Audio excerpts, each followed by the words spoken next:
Salut tout le monde, très urgent et très bonne nouvelle depuis Tinzaouaten, frontière Mali-Algérie. Mes chers amis, aujourd'hui, lundi 30 septembre 2024, nous venons d'apprendre que l'armée malienne et les Russes sont à coup de route pour déloger les groupes terroristes dans la localité de Tinzaouaten, à la frontière entre le Mali et l'Algérie. Ça sera l'une des plus grandes batailles dans l'histoire du Mali. La bataille de Krina par Soundiata Keita. Mes chers amis, j'aimerais que les griots et les griottes se préparent à chanter les louanges de nos forces combattantes qui vont faire une victoire qui va rentrer dans l'histoire du Mali. La dernière localité que les terroristes détiennent aujourd'hui, c'est Tinzaouaten. Une fois chassés de Tinzaouaten, ils seront des réfugiés, soit en Algérie, soit en Mauritanie. Voilà l'un des deux cas.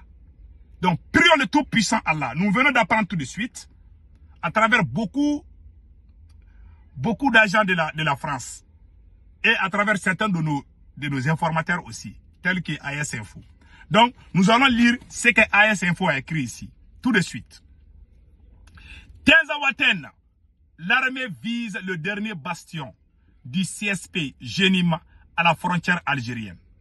Les forces armées maliennes ont lancé ce lundi 30 septembre 2024 une offensive contre les groupes terroristes du CSP Génime. L'objectif de cette opération est de reprendre le contrôle de Tinzaouaten, dernière localité à la frontière algérienne, encore sous occupation terroriste. Cette nouvelle phase de la lutte contre le terrorisme au Mali marque une intensification des efforts pour sécuriser les zones frontalières. Source AS Info. Mes chers amis, c'est l'une des plus grandes mobilisations de l'armée malienne dans l'histoire du Mali. Des hélicoptères, des radars, des avions de chasse, des drones, des chars, des forces spéciales maliennes, AES, russes, tout tourne autour de Tinzaouaten aujourd'hui. Mes chers amis, je vous jure, je suis sur certains groupes WhatsApp de ces voyous-là. Ils ne savent pas que je suis infiltré. Ils sont en train de pleurer qu'ils ont peur. Il y a des gens, il y a des terroristes qui commencent à fuir Tinzaouaten au moment où je vous parle. Ils ont peur. Ils savent que l'armée va venir les chasser, les botter les culs là-bas. Et nous entendons. Ça sera la bataille de Krina de Soundiata Keita contre Soumangrou Kanté. La bataille de Krina en 1235. Où les griots vont chanter ça là. Inch'Allah. Une fois que l'armée malienne arrive à les chasser de Tinzaouaten, ça veut dire qu'ils n'ont plus où se cacher. Si ce n'est que l'Algérie ou la Mauritanie. Ou certains pays voisins. Voilà. En tout cas, 1 mètre carré du Mali ne sera pas négociable avec qui que ce soit. Donc nous prions pour l'armée malienne. Nous prions pour les forces armées maliennes. Pour ce combat. Pour le moment, il y a les mouvements seulement, mais le combat n'a pas encore commencé. J'aimerais informer. Parce qu'il y a des médias qui disent que le combat, ils ont déjà commencé le combat. Non, pas encore. On ne peut pas mobiliser des milliers de troupes sans que les gens ne soient au courant. C'est comme le cas de l'Ukraine et la Russie. Quand la Russie s'est cachée pour mobiliser ses troupes contre l'Ukraine, les services secrets américains ont dit que les Russes sont là-bas. Dans ce monde-là, avec la nouvelle technologie, on ne peut pas se cacher. Moi, je ne voulais même pas parler de ça. Puisque ça est sur les réseaux sociaux, je dois donner des clarifications. Mais il y a certains éléments que moi, je ne vais pas dévoiler sur les réseaux sociaux. Ce qui est sûr et certain, notre armée est enfin prête pour reprendre Tinzaouaten aux mains de ces voyous, de ces mercenaires français et algériens qui veulent venir occuper le territoire malien. Donc, voilà ce qui se passe aujourd'hui. Donc, nous sommes très contents. Et puis, pire encore, je vois que Serge Daniel aussi a parlé de ça. Je ne voulais pas donner beaucoup plus de détails, mais j'ai vu dans quelque part que Serge Daniel a parlé de ça. Donc, comme Mali armée Wagner, une nouvelle bataille à Tinzaouaten. Couple Wagner-Mali. Bon, ils appellent les Russes les Wagner. Couple soldats russes et soldats maliens contre les groupes terroristes du CSP et alliés. En tout cas, c'est lundi 30 septembre 2024, une importante colonne armée malienne avec les instructeurs russes se dirige vers cette localité de la frontière algérienne pour laver l'affront. Voilà ce qu'a écrit Serge Daniel. Ils sont déjà informés. Moi, je ne voulais pas parler, mais ils sont informés. Puisqu'ils commencent à parler, avant qu'ils ne commencent à mentir encore pour démoraliser nos troupes, moi, je sors pour vous confirmer, oui, c'est vrai, nos forces sont là-bas. Voilà. Tinzaouaten est déjà encerclé. Il ne reste que les opérations aéroterrestres. Et beaucoup de ces voyous commencent à quitter la localité.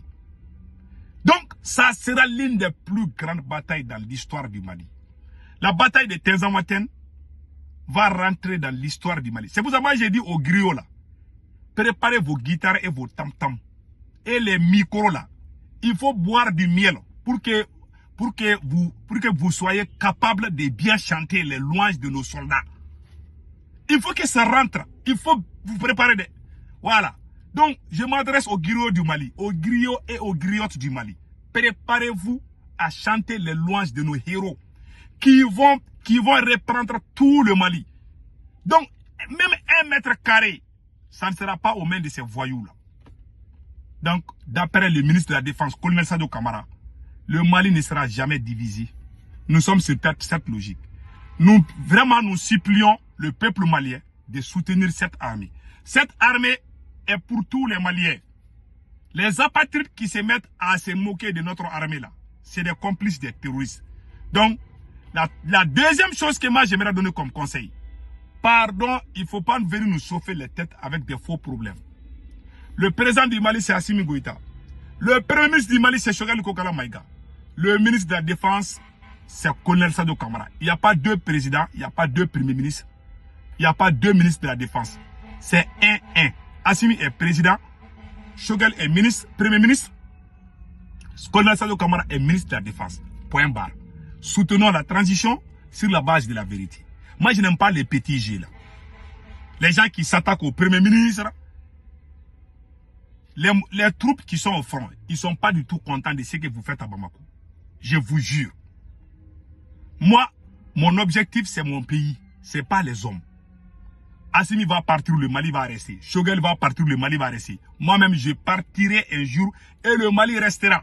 Préparons ce beau pays, cette belle nation, pour nos enfants, nos arrière-petits-enfants.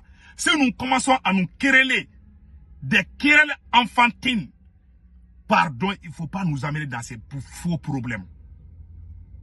Soutenons toute la transition. C'est un pouvoir civilo-militaire. Soutenons cette transition sur la base de la vérité. Moi, je ne rentre jamais de coq au l'âne avec quelqu'un. Je soutiens tout le monde. Celui qui est faux, je dis que tu es faux. Pardon, nos soldats sont au front. On ne veut pas de problème à Bamako. Allez brûler le livre du Premier ministre pendant que nos soldats sont en train de se battre au front. Nous sommes là à faire des cinémas, de la comédie à Bamako. C'est la plus grande honte du siècle. Je vous jure, j'ai honte de ce qui se passe dans mon pays. Notre président, c'est Assimi Goïta. Notre premier ministre, c'est Choguel Maïga. Nous le soutenons tous. Si Assimi fait quelque chose qui n'est pas bien, on dit président, ça, c'est pas bon. Si Choguel fait quelque chose qui n'est pas bon, on va dire, ah, ça, c'est pas bon. Et on continue. Sans rancune, ni rien. Je ne suis en aucun, je suis un libre penseur, je suis une personne neutre. Je ne bats pas pour les personnes. Mais je n'aime pas l'injustice. Pardon, nos soldats sont au front. Nous voulons vraiment nous concentrer sur nos soldats. Nous voulons vraiment voir qu'est-ce que le Mali doit faire dans l'avenir. Le Mali doit penser à fabriquer des iPhones. Le Mali doit penser à fabriquer des voitures. Le Mali doit penser à faire beaucoup de choses. Mais le Mali ne doit jamais se mettre dans les faux problèmes. Une fois que ça sauve à Bamako, ceux qui sont au front, ils voient. Ils sont dessus de nous. Ils veulent nous voir ensemble. Comme ça, le moral est bon là-bas. En bon entendeur, salut. Que Dieu bénisse le Mali.